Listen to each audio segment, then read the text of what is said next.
bago tayo magsimula sa araw na ito, ay inanyayahan ko ang lahat na magsitayo para sa ating panalangin ng pangunahan ni Junel Lanaha. Amen! Mananatiling nakatayo para sa ating munting ehersisyo. Alam niyo ba ang awit na "Ako ay isang komunidad"? Magaling! Dahil dyan, sabay-sabay nating awitin at sayawin ito. Inaanyayahan ko ang kooperasyon ng lahat sapagkat ako ay magbibigay ng parusa sa sinumang hindi magbibigay ng kooperasyon. Ayan, sabay-sabay nating awitin. Ako ay isang komunidad. Ayan, at napakagaling niyo palang sumayaw at umawit class. Ngayon, bago kayo magsiupo ay pakipulot muna ng mga basurang makikita ninyo sa sahig at pakiayos na rin ang hanay ng inyong mga upuan. Ngayon, maaari na kayong magsiupo. Mayroon pang lumiban sa araw na ito? Ayan, dahil wala, bibigyan ko kayo ng tig-5 puntos sa araw na ito. Ngayon, nais kong isumitin ninyo ang takdang aralin na siyang pinabaon ko sa inyo noong nakaraan nating pagkikita. JR dito, maaari mo ba itong kolektahin? Lahat ba nakapagsumiti ng kanilang takdang aralin? Mabuti naman kung gano'n at ito'y aking ikinagagalak sapagkat binibigyan ninyo ng tuon at pansin ang inyong mga responsibilidad bilang mag-aral. Sa puntong ito ay ipapaalala ko muna ang ating mga alituntunin na nais kong sundin sa loob ng ating klase.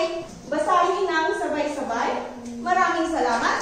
Naway inyo itong isapuso ng sa gayon ay magkaroon tayo ng nagtutulungang kapaligiran sa pagkatuto.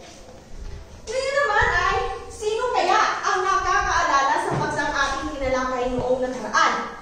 Gundaw, ano ang paksang tinalakay natin noong nakaraan? Magaling! Ang paksang tinalakay noong nakaraan ay tungkol sa kodifikasyon, modernisasyon at intelektualisasyon sa wikang Filipino. At ngayon naman ay may panibago na naman tayong paksa. Ngunit magkakaroon muna tayo ng isang maikling aktibidad. Ang gagawin nyo lamang ay mag-decode ng mga numero ng mga letra gamit ang mga numero. Pero bago muna yan, ipagpapagkatin ko muna kayo sa 3 pangkat. Agad magbilang ng mula 1 hanggang 3 at magsisimula sa iyong akap. Ayan, ang unang pangkat sa kanan, ang pangalawa sa kaliwa, at ang pangatlo naman ay sa likurang bahagi ng pangalawang pangkat. Ayan, at ito yung gagawin. Magdidikod kayo at ito ang magsisilbi ninyong gabay. Ayan, tapos na yung 3 minuto at inaniyahan ko ang mga bawat pangkat na ipakil ang kanilang gawa dito sa pisara. Ngayon, ano kaya ang mga numero, ang mga letra o salita na hanap ng mga pangkat? Ang unang pangkat, ano ang iyong nakita? Ito ay ang likas. At sa pangalawang pangkat naman, basahin ng sabay-sabay, katangian. At sa pangatlong pangkat naman ay wika. Sa tingin nyo, ano kaya magiging paksa natin ngayong umaga? Chani? Ayon kay Chani, ang paksang tatalakayin natin ngayong umaga ay tungkol sa likas na katangian ng wika. Tingnan natin kung tama ba. Paksang tatalakayin natin ngayong umaga ay tungkol sa mga likas na katangian ng wika.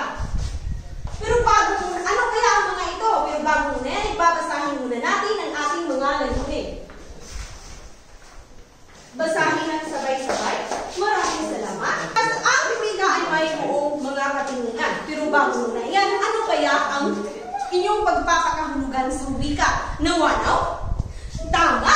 Ang wika ay isang mahalagang kasangkapan sa komunikasyon. Ito ay mga libo ng mga salitang nililikha ng dila. Ito rin ay tinatawag na lingwahe. Ito ay may 6 na mga likas na katangian. Una na dyan ay ang pagiging sistematiko nito. Kapag nakakarinig kayo ng salitang ang wika ay sistematiko sapagkat ito ay milot, tama, ito ay sumusunod ng mga patakaran at mga istruktura. Halimbawa nito ay the cat sat on the mat. Ito ay may ipinapahawatig ng kahulugan. At kapag ang pagkakasunod ng mga salitang ito ay nagbabago,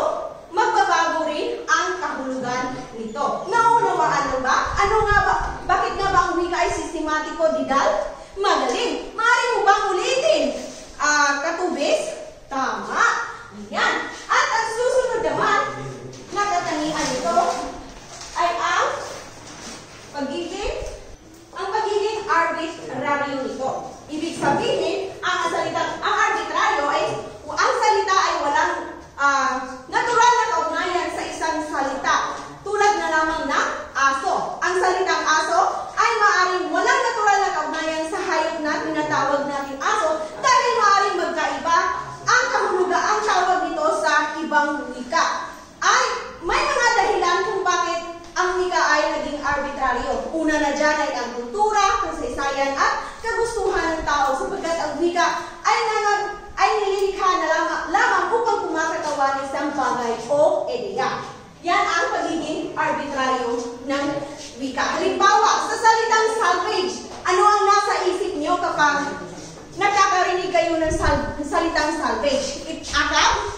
Tama. Ito ay ang karumal-dumal na pagpaslang. Ngunit sa ibang bahagi ng mundo, tulad na lamang sa mga Ingles, ang salitang salvage ay nangangahulugan ng pagsagip. Ang likas na katingian ng wika na pagiging arbitraryo. At ang pangatlo naman, ang wika ay produktibo. Ibig sabihin, ang wika ay produktibo sapagkat maaari natin itong pagsama-samahin upang makagawa ng mga panibagong salita na may ibang kahulugan. Ayan po lamang. Ngayon, naiintindihan lang ba ang pangatlong likas na katangian ng wika? Ngayon ay tumawa naman tayo sa pang-apat. Ito ay ang wika ay dinamiko. Kapag sinabi natin ang wika ay dinamiko, ang wika ay patuloy na nagbabago at umuunlad sa paglipas ng panahon. Katulad na lang na kapag ito ay napapalitan. Ngayon, mayroon tayong mga halimbawa dito. Basahin mo, Didan. Maraming salamat. Ngayon ay tumungo naman tayo sa panglimang katangian ng wika. Ang panglimang katangian ng wika, ito ay ang wika ay kultural. Bakit nga ba sinasabing ang wika ay kultural? Dahil ang wika ay isang mahalagang bahagi ng kultura ng isang tao at nagpapakita ng kanilang mga kaugalian, paniniwala at halaga. At meron tayong mga halimbawa dito. Maaari mo bang basahin, Akab? Maraming salamat. Ngayon ay tumungo naman tayo sa pang-anim na katangian ng wika. At ito ang pang-anim na katangian ng wika ay ang wika ay panlipunan. Maaari mo bang basahin ng sabay-sabay? Maraming salamat. Maaari ka bang magbigay ng sariling idea, Ginoong Palomar? Magaling. Maaari mo bang ulitin, Nawanaw?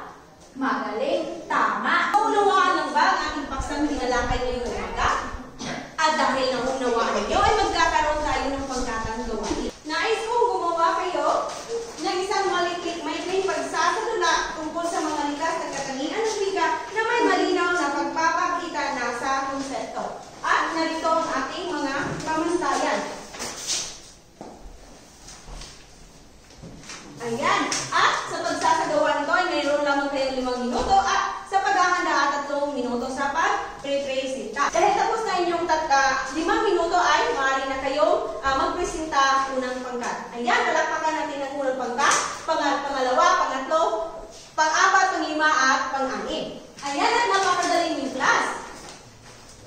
Ang inyong mga puntos ay magkakapareho lamang sapagkat pinakita ninyo yung pagkamasining at pagkamalikhain. Kaya kayong lahat ay nakakuha ng 38 puntos.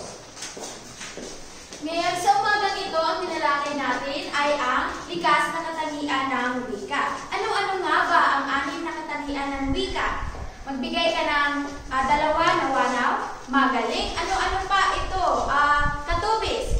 Tama. Ngayon, bilang isang mamamayan, paano mo napapahalagahan ang wika bilang isang mahalagang kasangkapan sa pag-ugnayan, pagkatuto, at pagpapahayag ng sariling identidad?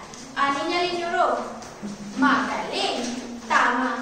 Tama ang iyong sagot, Ninyaling. Ang wika ay mahalaga dahil ito ay ginagamit namin sa pang-araw-araw na buhay para tayong lahat ay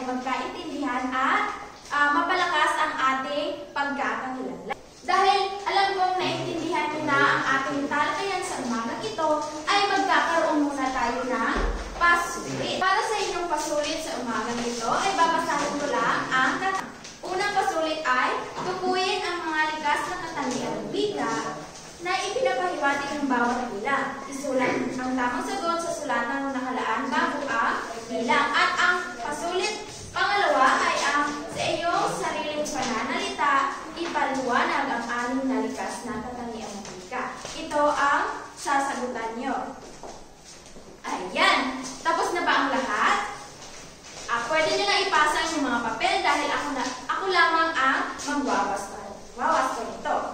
At para naman sa inyong takdang aralin, sa isang short bond paper, gumawa ng concept map hinggil sa mga ligas na katangian ng wika. Naintindihan lang ba ang inyong takdang aralin? Magaling naman kung ganon. Ngayon,